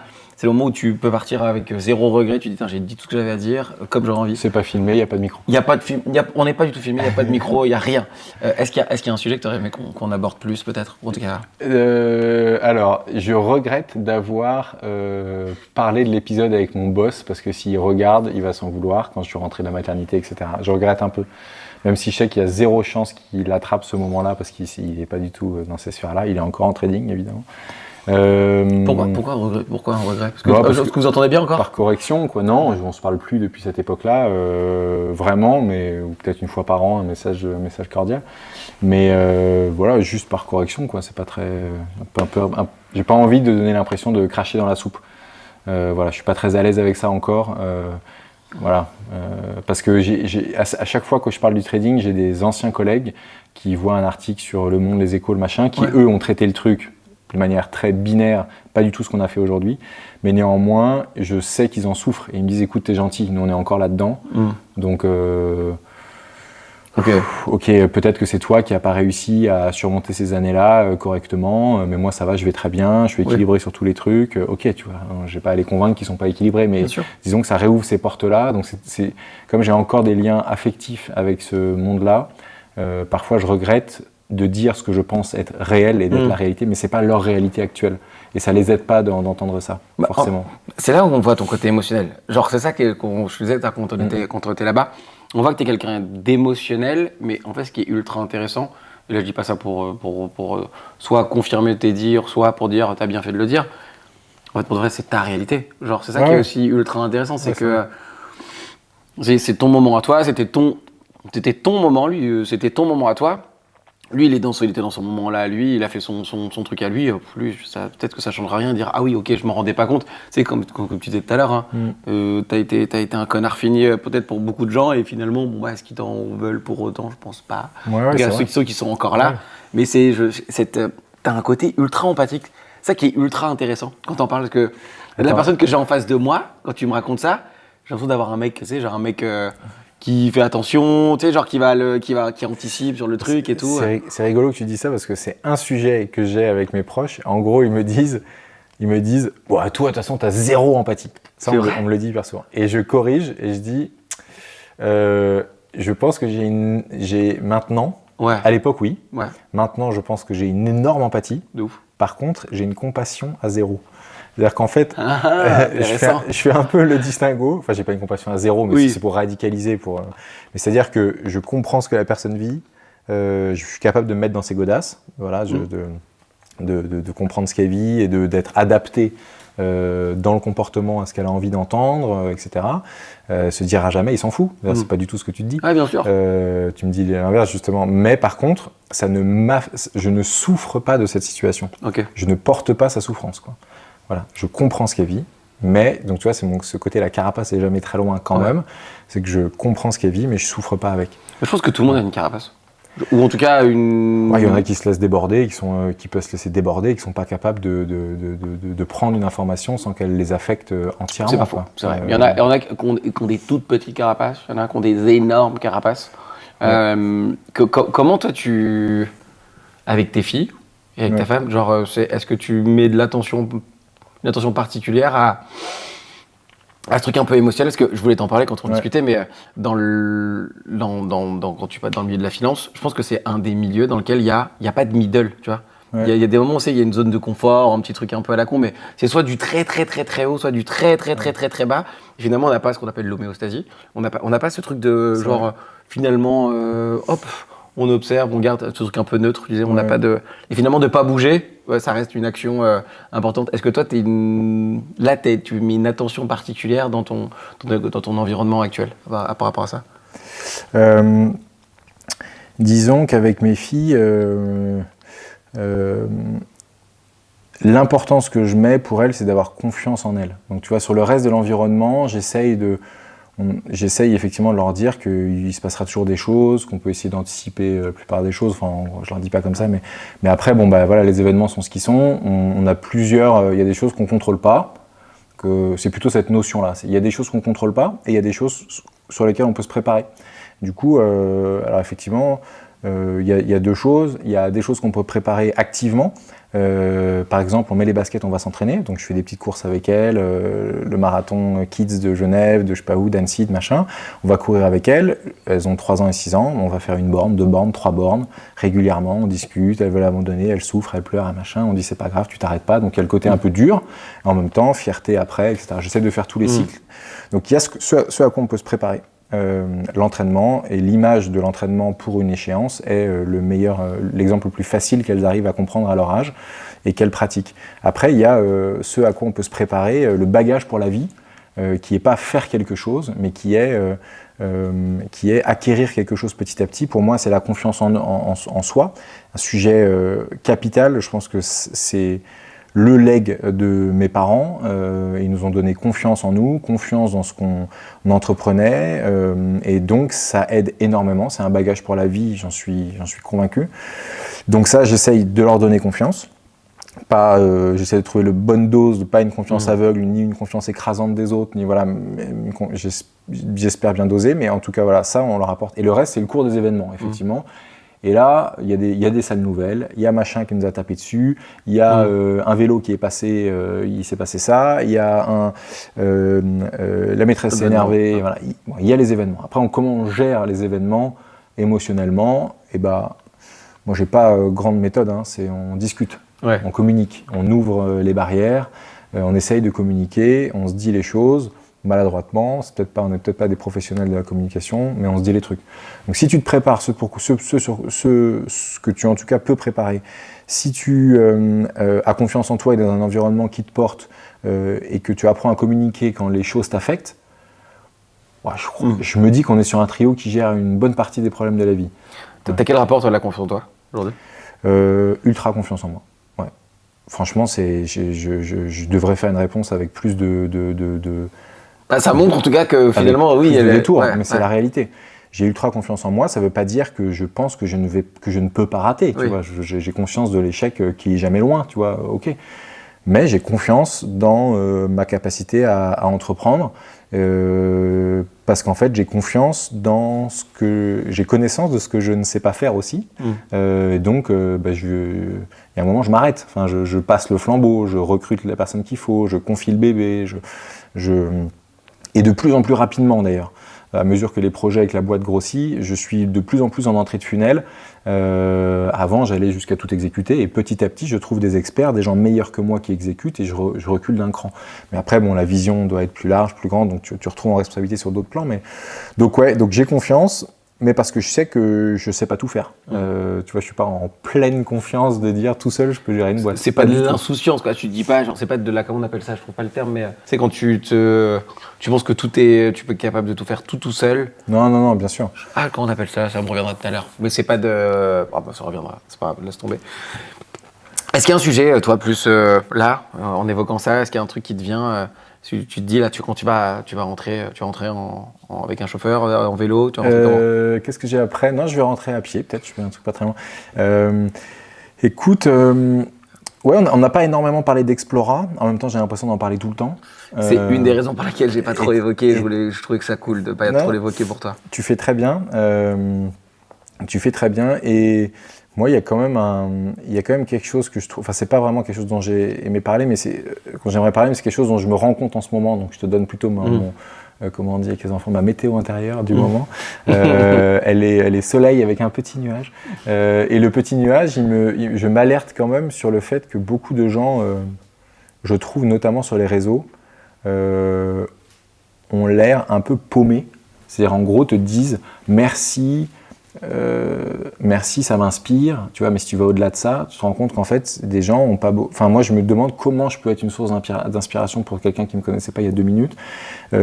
Pourquoi il attrape comme ça aussi vite l'histoire avec son émotion, son truc, quel vide ça vient remplir, tu vois. Je fais ça à mon histoire personnelle et je suis assez saisi de voir sur les réseaux, on a quand même des gens qui sont en fait en énorme vide affectif.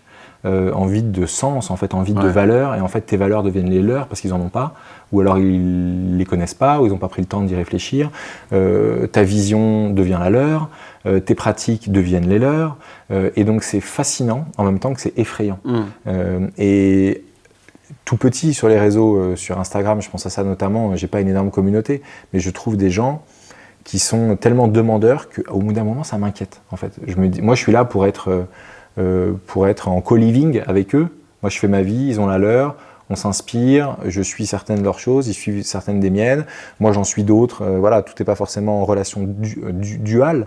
Ça peut être un billard à plusieurs bandes. Tu suis des gens pour quelque chose de leur vie, pas pour tout, etc. Tu viens te nourrir, mais je trouve quand même qu'il y a un énorme déficit affectif, un déficit de vision, de valeur. De repères, peut-être. Ouais, de repères. Et donc, on prend pas forcément le dernier en vogue, mais un peu quand même finalement. Ça peut, mais bon. Ça, à la limite, je pense que c'est plutôt une histoire d'exposition. C'est-à-dire que quand tu es en vogue, tu es exposé, donc il y a une plus grande probabilité de chance que des gens aient accès à ce que tu dis.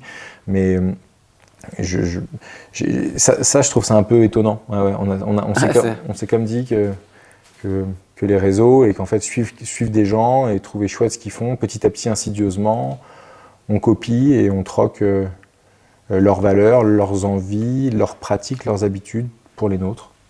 C'est un peu bizarre. Ouais, je l'avais jamais vu comme ça. Je suis assez d'accord. Et ça m'emmène sur le sujet, je pense qu'on finira là-dessus. Est-ce que là, aujourd'hui, quel regard toi t'as sur les réseaux sociaux avec ce que tu fais? Complexe. Complexe parce que j'ai passé une première partie de ma vie à inexistant, tu vois, genre ça faisait pas partie de ma vie. J'ai commencé sur Instagram il y a 1 an et demi, un truc comme ça. De 2 ans peut-être, mais c'était crescendo, mais pour faire le personal branding de la boîte post-Covid, quand on s'est dit de quoi on va parler, on peut plus faire vraiment voyager les gens, il faut qu'on trouve d'autres manières de parler. Moi, j'avais l'impression d'avoir des choses à dire sur mon aventure entrepreneuriale qui débutait, ma reconversion, les gens avaient vraiment envie de connaître cette histoire-là, je voyais que ça excitait beaucoup les médias et tout, et je me suis dit, c'est que ça doit aider des gens, donc j'ai commencé comme ça, faire un petit journal de bord de ma vie d'entrepreneur 1 fois par semaine, mais en tout cas j'ai commencé à faire des petites capsules qui m'ont mis le pied à l'étrier. Maintenant la chose est un peu plus structurée. Néanmoins j'ai un double rapport. À la fois je trouve il y a des choses avouables et des choses inavouables dans les réseaux, on le sait tous. Les choses avouables, c'est que ça crée du trafic sur le site Explora Project de gens qui achètent des voyages. Voilà, aussi basiquement que ça. Ça, c'est la réalité, c'est que ça crée un trafic, ça crée une capacité à parler de sujets qu'on ne peut pas aborder avec la boîte, avec d'autres prismes que sont le sport, les behind the scenes de start-up, et toute la start-up life, etc. Des valeurs familiales plus prononcées qu'on l'a sur le compte Explora où il y a beaucoup de gens qui majoritairement n'ont pas d'enfants. Donc, effectivement, ça c'est top. Ça permet de mettre en lumière la boîte à distance, d'avoir des co-prises de parole, d'aller parler même à des influenceurs, des personnalités qui n'iraient pas parler à des marques, sauf après un contrat, et qui, toi, s'ils t'ont vu un événement, un machin, sympathisent, font qu'après, ils sont dans la boucle et que tu n'aurais jamais pu te les offrir avec une influence directe, mais ils sont devenus copains, etc., etc. Dans ce secteur-là, effectivement, si tu n'as pas de réseau, tu n'existes pas trop. Donc, ah oui, c'est le gars d'Insta, tiens, je vais checker Insta, machin, ça crée un lien. Voilà, cette informalité, elle est quand même assez importante en bout de chaîne aussi pour le business, quoi. Donc ça, c'est le côté il n'y a aucune raison économique d'arrêter ça. Tu vois, aucune raison business d'arrêter ça. L'autre raison, c'est qu'effectivement, c'est très narcissisant. C'est très narcissisant et parce que toute la journée, on te dit que c'est extraordinaire, que c'est top, que tu es hyper inspirant, que tu es beau, bravo, on adore. Tu vois, bon, donc ça fait du bien. Par contre, tu as des mecs qui te disent t'es une grosse merde, j'ai envie de te taper, tu vois. Ok, donc ça c'est pas cool, mais si tu as la carapace qui va, que j'ai toujours dans le sac à dos, c'est ok, quoi. Et en vrai, j'en reçois très très peu des messages pour l'instant. Oui. Pas pour que ça dure. Ouais. Hein. Mais du coup, même avec une visibilité comme qui veut être mon associé, j'ai été très très très très épargné. J'ai vraiment rien eu. Il y a peut-être eu 3 tweets en mode un peu arrogant le trader. Les traders tous des cons, tu vois, des trucs un peu généralistes. Franchement, sinon, c'était vraiment très très supportif. Donc, pour l'instant, j'ai pas trop eu ça. Mais le côté qui peut être un peu mauvais, c'est que, écoute, tu vas chercher ou tu trouves, sans aller le chercher, ça vient à toi d'abord, puis insidieusement, c'est une drogue, d'aller chercher en fait une compensation narcissique, alors que tu dois l'avoir et tu dois l'investir dans d'autres sphères de ta vie, bien sûr, en famille, avec tes très proches, etc. Donc ça, t'as vite fait de te dire je troque l'un pour l'autre et tant pis si je suis pas présent à ceux qui me sont chers. Moi en tout cas j'ai ça, voilà. Ça c'est pas bon du tout et ça c'est insidieux, ça arrive petit à petit. Et puis l'autre gros problème il est que c'est un vecteur, c'est un support qui est 24/7, théoriquement, quasiment. Et donc, il y a un usage des écrans qui est terrible. On vient de s'engager auprès de la Fondation pour l'enfance pour réguler l'usage du numérique et des écrans au sein de la famille. Et effectivement, c'est un gros problème. Aujourd'hui, quand mes filles me raillent, elles m'imitent sur mon téléphone et comme ça. Putain, mes enfants, ils font la même chose. Ils font la même chose. Ça, c'est pas bien, évidemment. Et donc, peut-être que ce partenariat avec la Fondation pour l'enfance, c'est une manière de régler ma propre histoire personnelle. Mais effectivement, c'est un effort pour tout le monde. Pour moi, le premier. Je crois que c'est une question de... Il y a différentes phases. Voilà, là, je prends un peu tout le... Il y a plein de trucs à faire. Je fais beaucoup de contenu. Je vais en faire beaucoup trop, probablement. Et puis, il y a un moment où je vais réguler le truc. Là, déjà, de plus en plus, j'externalise. J'en fais de moins en moins pour arriver à reprendre le dessus. Sur ça. Mais donc, voilà, relation complexe qui, d'un point de vue business, elle a une justification. Est-ce que c'est pour autant que ça justifie tout ? Ouais. Voilà, c'est peut-être ça qu'il faut se poser, la question qu'il faut se poser. En fait, c'est comme l'alimentation. Genre, on peut aller dans l'excès, mais ce qui compte le plus à chaque fois, c'est entre guillemets l'équilibre. C'est rien n'est grave, mais en fait, tout dans l'excès devient à des côtés négatifs. Et malheureusement, avec les réseaux sociaux, on en parle souvent. On a reçu des gens qui étaient dans ça aujourd'hui. Le scroll, le focus, le défocus, le fait de plus du tout réussir à être focus. Ouais. Les parents, là, l'image que tu dis, c'était la blague, c'est papa, il est encore sur son téléphone, mais papa, il travaille. C'est ils sont un peu grands, en mode genre, mais ils ont pas tort. Ouais. Bon, ils vont pas regarder ce podcast, donc ils vont pas pouvoir se foutre de moi. Mais effectivement, on en parlait tout à l'heure, hein, il te voit comme tu es, tu peux dire ce que tu veux. On peut dire ce qu'on veut, non, mais en fait, non, papa il est sur le téléphone de temps en temps, j'essaie de m'améliorer, mais c'est un vrai sujet. Il y a un énorme mimétisme chez les enfants, donc on ne peut pas effectivement essayer de réguler leur usage et soi-même être sur le téléphone toute la journée. Effectivement, ça fait partie des effets de bord de notre hyper connexion, mais aussi réactivité sur les choses, mais voilà, c'est... Élément de contexte quand même. Pour développer une activité aussi, aujourd'hui, qu'il faut aussi prendre en considération, ça fait partie du jeu, mais c'est difficile de ne pas aller dans l'excès, surtout que c'est accessible en un clic. Moi, j'ai supprimé TikTok, quasi tout déjà de mon téléphone, il ne fait pas partie de mon téléphone. Si je pouvais supprimer Instagram, je le ferais, mais je pense que c'est impossible de le supprimer aujourd'hui, ou alors il faudrait que j'ai 2 téléphones, mais je pense que c'est impossible de les stories, les trucs, la création de contenu. Mais je pense qu'à moyen terme, je dis ça, si j'espère me réécouter et avoir réussi à le faire, c'est ce que j'ai en train de dire, mais je pense que je retirerai toutes les applications de mon téléphone, où j'en aurais pour pas aller dessus. Voilà, il y a quelques tips et quelques apps qui existent pour réguler ça. J'ai plus le nom, mais il y en a. Il y a évidemment le Screen Time ou Apps Time d'iPhone, mais il y a aussi une appli. Attends, j'ai vu ça, merde, qui avait ça l'autre jour, un de mes potes qui avait ça, et en gros, dès qu'il ouvre Insta, Alexandre Mali, dès qu'il avait ça, ça lui charge, donc il y a l'eau qui monte, et ça lui dit respire profondément. Déjà, donc, évidemment, si t'as envie de regarder un truc vite fait, c'est horrible. Et c'est là, t'essaies de te calmer, mais rien que l'eau qui monte, respire profondément, as-tu vraiment besoin d'ouvrir Insta ? En fait, les 3/4 du temps, non, c'est devenu une machine. T'es au feu rouge, tu regardes vite fait, tu reposes ton téléphone, tu repars. Voilà. Bref, les petits tips, on est tous des drogués maintenant. Est-ce que tu repartiras d'ici sans regret, en ce cas, sans avoir de sujet ? Est-ce qu'on a rêvé, je pense ? Franchement, c'est sympa. J'ai aimé ce moment. C'était vraiment cool. Agréable de pouvoir parler, prendre le temps, être écouté aussi. Tu sais, c'est quand même important parce que j'en ai fait un paquet de podcasts et je me souviens pas de tous. Ce qui est quand même un peu problématique. Et en fait, parfois, la personne en face réagit, réfléchit à sa question d'après, et a envie que ça se passe bien et que ce soit fluide. Et je trouve assez agréable que tu prennes le temps de réellement écouter les réponses. C'est vraiment cool. Donc, je sens que c'était un échange. Avec plaisir. C'est le moment du câlin. Vraiment on se fait un vrai câlin. Merci beaucoup, franchement. Merci, Andion. C'était vraiment cool. Merci beaucoup, Stan. Merci à toi.